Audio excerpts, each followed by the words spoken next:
Have you ever thought about a frog being a weapon? Sounds outlandish, doesn't it? But history has a way of making the bizarre seem plausible. Picture this: a frog, small and seemingly harmless, carrying a toxin so potent, it could fell a grown man. Imagine the first person to discover this, the shock, the intrigue, the potential. A frog, a weapon? It's not as far-fetched as it sounds. So, let's dive into the history of these lethal amphibians, shall we? The first known use of poisonous frogs as weapons takes us back to the indigenous tribes of South America. The tribesmen were known to practice a unique method of hunting that involved the use of these small, brightly colored creatures. The particular frog of choice was the golden dart frog, a species infamous for its highly potent toxin. This toxin, known as batrachotoxin, was lethal enough to paralyze or even kill predators. The tribesmen would carefully extract this potent poison from the frog's skin, using delicate techniques to ensure they didn't harm themselves in the process.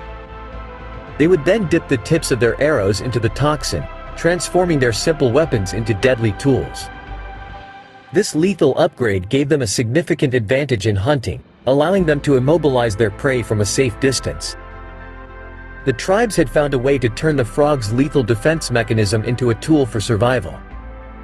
The use of poisonous frogs didn't stop in the jungles of South America. Quite the contrary, this deadly practice began to spread, carried on the winds of trade and exploration, reaching far corners of the globe. As indigenous groups came into contact with one another, they exchanged knowledge, including the lethal use of these diminutive creatures. Across the vast expanses of the Pacific, in the dense rainforests of Papua New Guinea, tribes began to employ similar methods. They discovered their own species of toxic frogs, like the vibrant green and black Papuan frog, whose skin is laden with a potent neurotoxin. Meanwhile, in Africa, the local tribes found a different ally in their battles. They turned to the brightly colored reed frog, a small but no less deadly species. Its skin secreted a substance that, when introduced to the bloodstream, could cause heart failure. In Asia, the indigenous people of Borneo utilized the deadly poison of the Bornean tree frog. This little creature's skin exudes a toxin that can paralyze and even kill a fully grown man.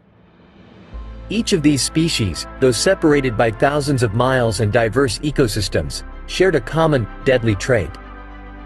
Their toxins varied greatly, from the paralyzing agents of the Bornean tree frog to the heart-stopping poison of the African reed frog. Yet, all were potent enough to be used as a weapon, a silent and invisible killer that could be smeared onto the tip of a dart or arrow. The spread and evolution of this practice tell a fascinating tale of human ingenuity and survival.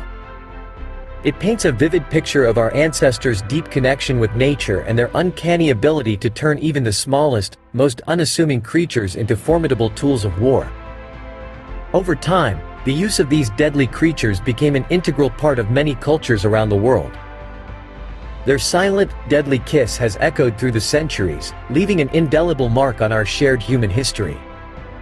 Despite the advent of modern weaponry, the use of poisonous frogs has not completely disappeared. In fact, these deadly amphibians have found a place in our modern world, both in the wild and in the lab. Some remote tribes, tucked away in the corners of the world, still practice traditional hunting methods, using the lethal secretions of these frogs to tip their arrows.